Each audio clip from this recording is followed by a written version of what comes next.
मम्मा, इस बारिश ने तो हमारा घर सारा तोड़ दिया। अब हम कहाँ रहेंगे? गुड़िया बेटी, चलो हम तुम्हारी मौसी के घर तुम्हें छोड़ आते हैं। तब तक तुम वहाँ रह लेना। अभी तुम बहुत छोटी हो और बारिश भी बहुत तेज हो रही है। अगर तुम बारिश में भीग गई तो बीमार पड़ जाओगी।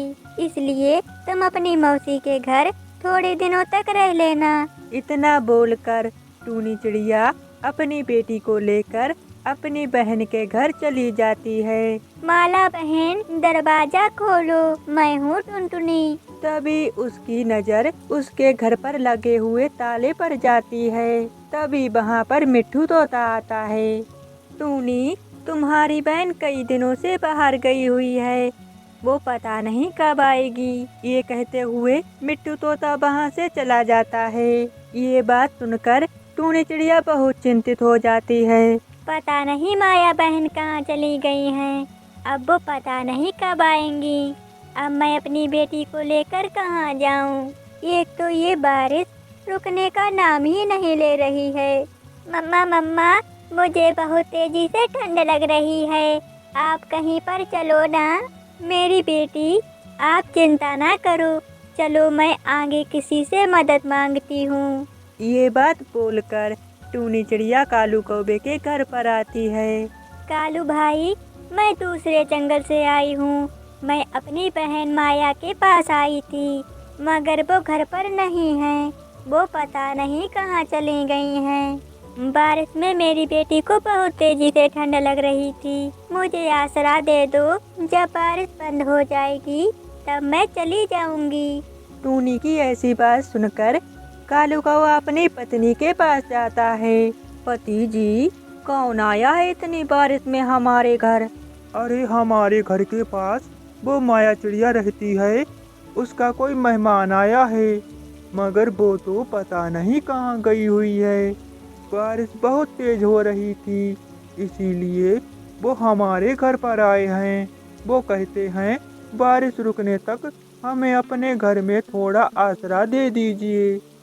अरे कालू, मैं अपने घर में किसी को नहीं आसरा दूंगी। उस चिड़िया को मना कर दो जाकर। अरे गोरी, उसके पास एक पोटली है, तुम जाके उससे बात तो करो। क्या कहा कालू जी? उसके पास एक पोटली है? तुमने हमें पहले क्यों नहीं बताया? अभी मैं जाती हूँ। देखो चिड़िया, मैं अपने घर में किसी को फ्री में नहीं रहने देती हूँ।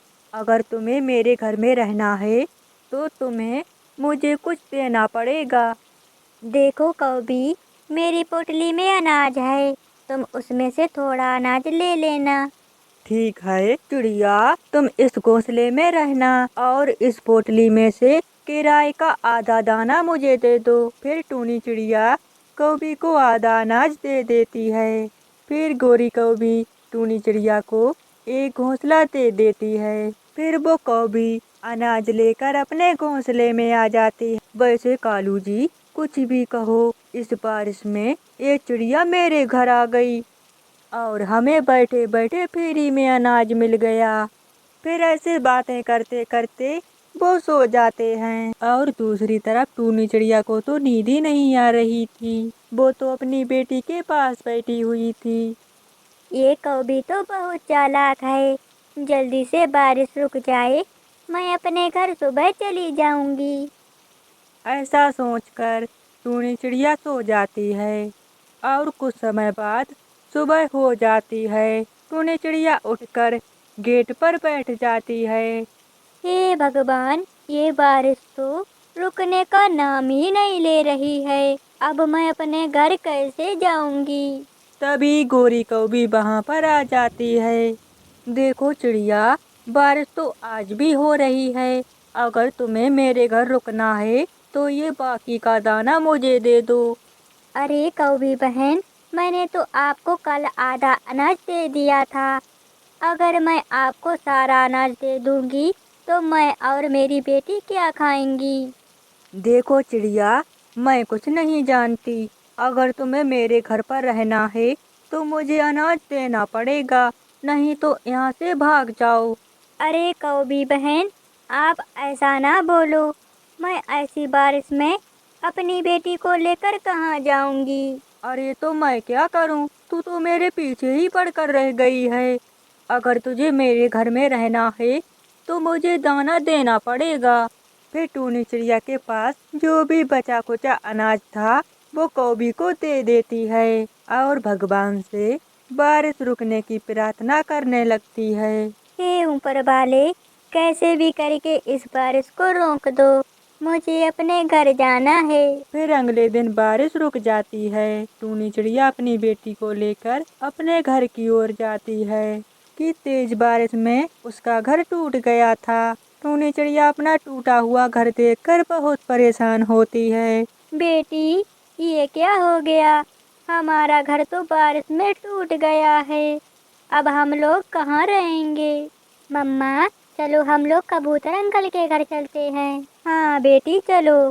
फिर वो माँ बेटी कबूतर के घर जाती हैं। अरे कबूतर भैया, मेरा घर बारिश में टूट गया है। आप अपने घर में मुझे थोड़े दिनों तक आसरा दे दीजिए। अरे टूनी, तुम चिंता ना करो, तुम अपना ही घर समझो। तुम जितने दिनों तक रहना चाहती हो तुम रह सकती हो। मम्मा, ये घर तो बहुत मजबूत है। ये किससे बना है? अरे बेटी, ये घर चूड़ियों से बना है। चाहे जंगल में कितनी भी तेज बारिश या तूफान आ जाए, इस घर को कुछ नहीं होगा। ये घर बहुत मजबूत बना है, ये कभी नहीं टूटेगा।